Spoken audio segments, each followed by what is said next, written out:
I got to start off with a smile. That's what I do every single day that I come on here to educate. Okay. I just rhymed. I got bars a little bit. Listen, it's Real Estate Tuesday, people. Let's get it going. Let's get it popping. Hopefully, you've had a great start of your day. Like I tell my students, it's a great day to have a great day. Every single day you put your feet on the ground is a great day. So we're not going to be before you long as I have a meeting. So I wanted to come on here to talk about how debt payoff can get you to your dreams of home ownership. So let's talk about it. If you don't know who I am, my name is Toria Howard. I am a middle school educator here I'm in Dearborn, but in the Detroit area. And I am a real estate professional and financial literacy educator. So I'm here to, I educate children and also educate adults. So, I wear many hats, but my whole purpose is to educate. So that's what I do. And my passion is real estate. I love real estate. And I want to show more people, how to acquire real estate and be able to structure their finances so they can win. Because everybody's up in arms about, the interest rates. And if you know how to pay your bills, interest rates won't be a problem.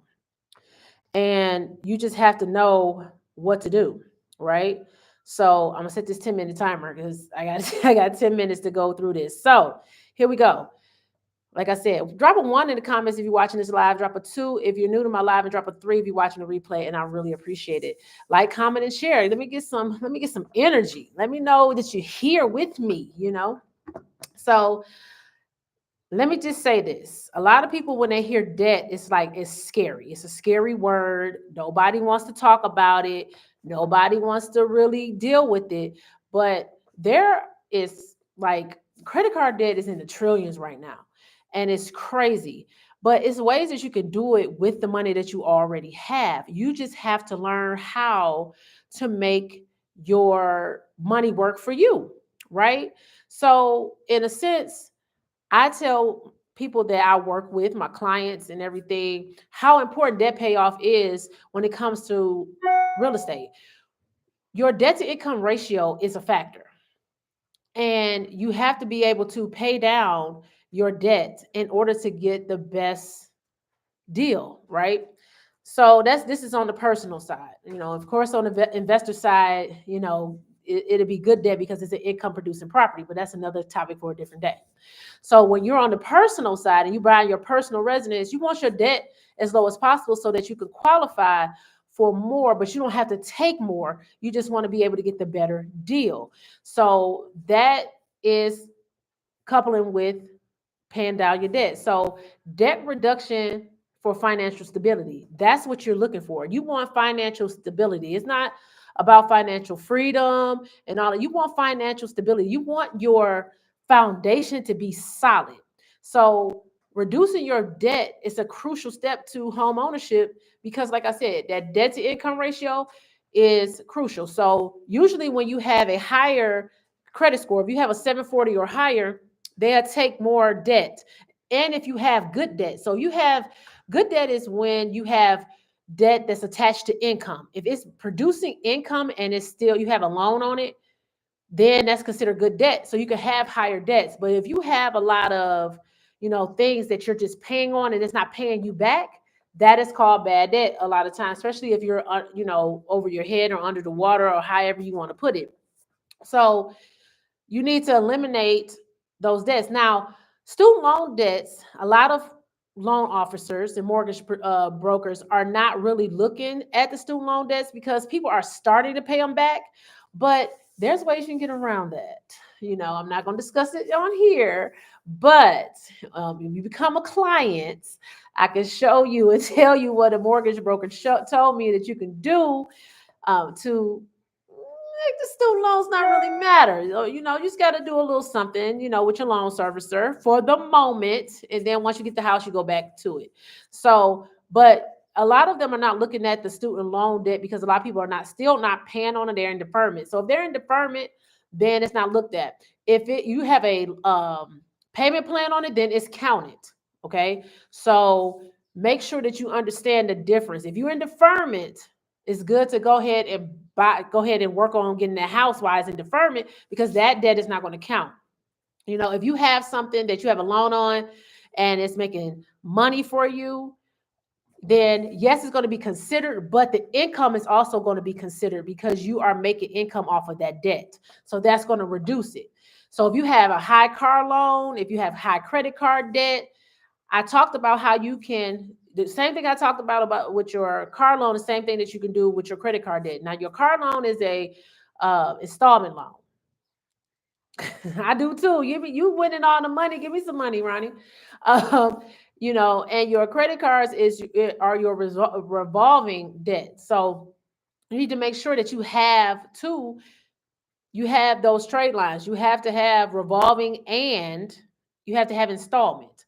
So a lot of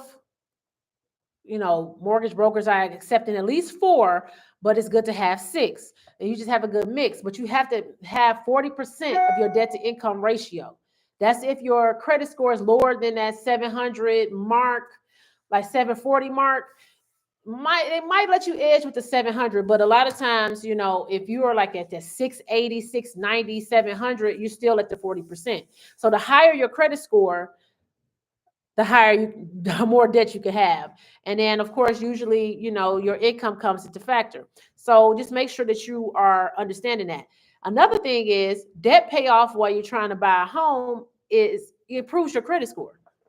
I mean, you have to learn how to pay off your credit cards, though, and your debt in order for you to see that boost. Your credit cards are on an algorithm, and you have to understand that your credit cards are on an algorithm.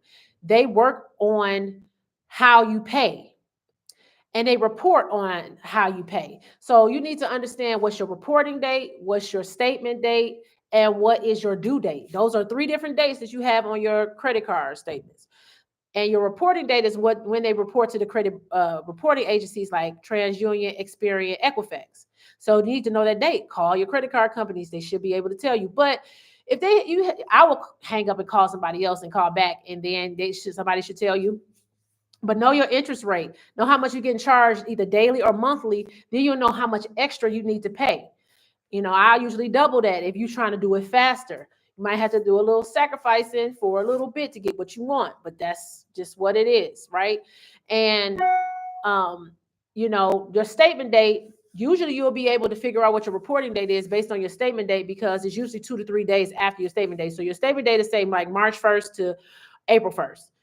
And in between that time period is when you're supposed to pay your bill, your April bill. That's what I'm saying. Your April bill should be paid between that March 1st and that April 1st. And that should be your April bill, paying that before 2 or 3 days before that ending of that cycle. And then you'll see a climb in your credit score. And use the avalanche method or the snowball method. If you are disciplined enough to start with the highest interest, highest account that has the highest balance, and then you double that payment and you roll it down, do it like that. If you too scary and you want to start with the smallest debt, or you can't do it, then you start at the bottom and you roll it up. And the more that you roll it up, the faster you take. That approach to me takes longer depending on what you want to do and how disciplined you want to be. So lastly, it enhances your buying power. So reducing your debt increases your buying power by enabling you to have more significant home purchase or better loan terms. That's what you want. You want the better deal. But don't worry about that, because you can learn how to pay down your interest rate by getting your mortgage. Now, your mortgage can help you increase your credit score as well. So don't be afraid to get that mortgage. I know. The interest rates, they're trying to scare you away because they're buying property. They're buying single family homes. So why not you? And you can use that single family home as leverage, but you have to enhance your buying power by paying off your debt. So you illustrate by lowering your existing debt can improve your debt to income ratio, like I was saying before, making it easier for you to qualify for the loan. The lower your debt, the better it looks. You're not looking like a risky borrower. You're not looking like a spender. You're not looking like you're all over the place. So that's what you're looking for. So all in all, to understand what I'm saying, to debt payoff can enhance your dream of home ownership. It gives you financial stability, it improves your credit score, and it enhances your buying power. Those are the most three important things that you want to do when you're talking about buying your home. So if you're ready to turn your home ownership dreams into a reality, don't let debt hold you back, though.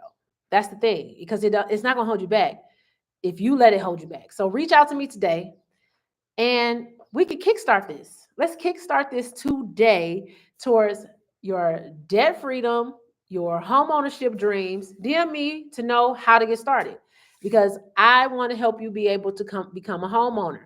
And I can help you all across the United States. So just understand, and I have realtors in my phone all across the United States. I network with realtors all the time. I have people from the West Coast to, the Southwest, to the South, to the East, to the Midwest. I even have somebody in Colorado. I don't know nobody in Wyoming, Montana, but listen, if you need it, I will find it. Understand that. So I bid you adieu. I hope this was great for you. Let me know in the comments. Like, share it with somebody as you feel who wants to be a homeowner and they want to be able to understand how to do the things that they need to do to be able to become that.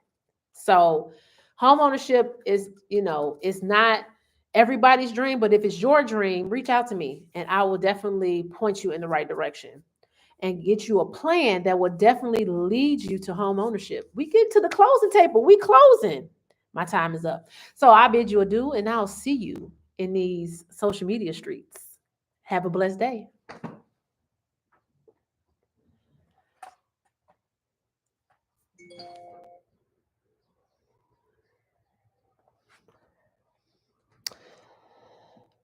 Oh, I'm tired as hell. You can see it in my damn face. Oh, I just said that. Bye.